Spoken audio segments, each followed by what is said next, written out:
We were the people who were not in the papers. We lived in the blank white spaces at the edges of print. It gave us more freedom. These haunting words set the stage for a journey into the chilling world of The Handmaid's Tale, crafted by the masterful Margaret Atwood. In this dystopian novel, we are plunged into a society that has been twisted and warped beyond recognition. A world where women's fertility becomes a commodity, a bargaining chip in a desperate bid for survival.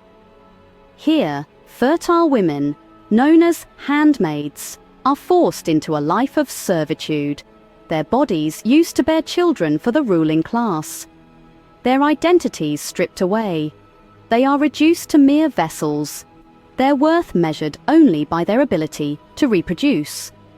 This is a world where freedom is a distant memory, where hope is a dangerous luxury. A chilling tale, isn't it? But let's delve deeper into this dystopian world created by Atwood. Better never means better for everyone. It always means worse for some. This haunting quote from Margaret Atwood's The Handmaid's Tale sets the tone for our exploration of the characters and their struggles.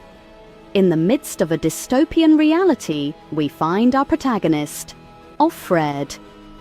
A woman stripped of her past life, her family, her very identity. Yet, within her, a fire for freedom flickers. Offred is not just a handmaid in the Republic of Gilead.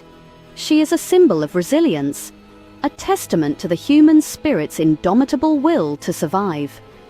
Offred's struggle is not just against her oppressors, it's a fight for her identity. In a world that has reduced her to a mere vessel for procreation, Offred clings to the remnants of her past. The memories of her daughter, her husband, her own name, become acts of rebellion, tiny sparks that light up the darkness of her existence. Yet, Offred's rebellion isn't always silent. In her relationship with Nick, the commander's driver, we see Offred daring to seek comfort, companionship, even love. This is not just a violation of the laws of Gilead. It's a bold assertion of her humanity, a refusal to be reduced to an object. But Offred isn't the only one struggling. The other characters in the tale, the commander, Serena Joy, Moira, Ofglen, all grapple with their own battles. The commander, trapped in the sterile world he helped create. Serena Joy, consumed by jealousy and bitterness. Moira, the rebel who refuses to be broken. Ofglen, who risks everything to resist. Each character, in their own way, reveals the complexities of life in Gilead. Each struggle illuminates a different facet of this dystopian society, a different perspective on oppression and resistance. Amidst the darkness, Offred's spirit refuses to be extinguished. But what about the world around her? As we delve deeper into the tale, we're left with this question. Just as Offred's struggle is not hers alone, her hope, too, becomes a beacon for us all. Ignoring isn't the same as ignorance. You have to work at it. This quote from The Handmaid's Tale perfectly encapsulates the chilling reality of the Republic of Gilead, a dystopian society that has replaced the United States in Margaret Atwood's novel. In Gilead, ignorance is not just bliss, but a survival strategy. The society is built on terrifying laws and regulations that are designed to suppress individuality and personal freedom. The government uses religion as a tool to justify its actions and to keep the populace in check. It's a world where reading is forbidden for women, where people are constantly watched, and where a wrong move could lead to public execution. The society is also strictly divided along gender lines, with each person assigned a specific role based on their gender. Women, in particular, are reduced to mere vessels for procreation. They are stripped of their identities and their names, referred to instead by titles that reflect their roles. The handmaids, for instance, are named after the men they serve, a chilling reminder of their status as property. But it's not just the women who are oppressed. Men too are trapped in this rigid societal structure, forced into roles that demand blind obedience and brutal enforcement of the law. Disobedience in Gilead is met with severe punishment. Public executions, known as salvagings, are commonplace and serve as a brutal reminder of the consequences of stepping out of line.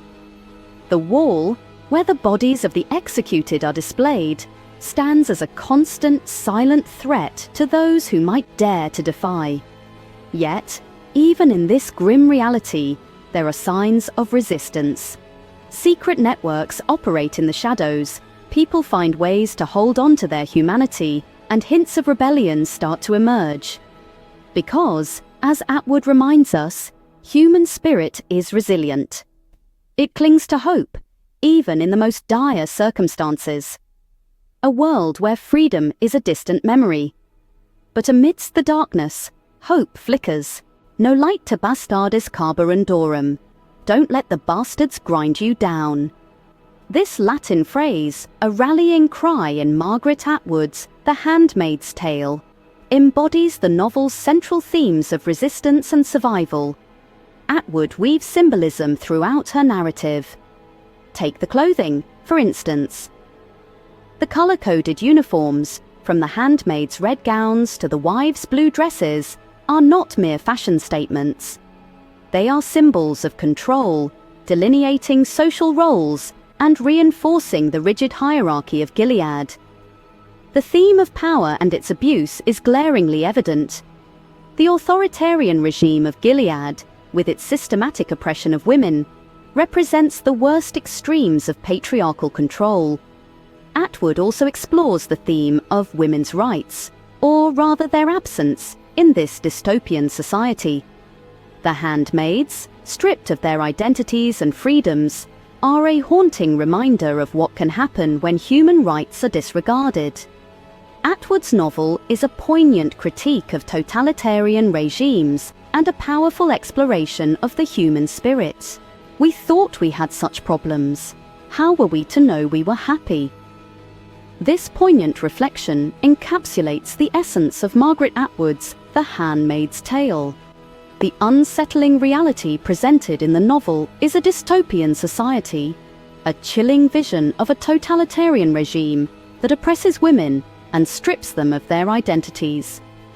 We've delved into the struggles of the characters, particularly those of Offred, who navigates this oppressive world with courage and resilience. Their stories are a testament to the human spirit and its ability to survive even the harshest of circumstances. We've explored the profound themes and symbolism that Atwood masterfully weaves into the narrative. These elements serve to further underscore the novel's core messages about the dangers of power imbalance, the importance of freedom, and the resilience of humanity. In The Handmaid's Tale, Atwood paints a haunting picture of a possible future, reminding us of the importance of freedom and the resilience of the human spirit.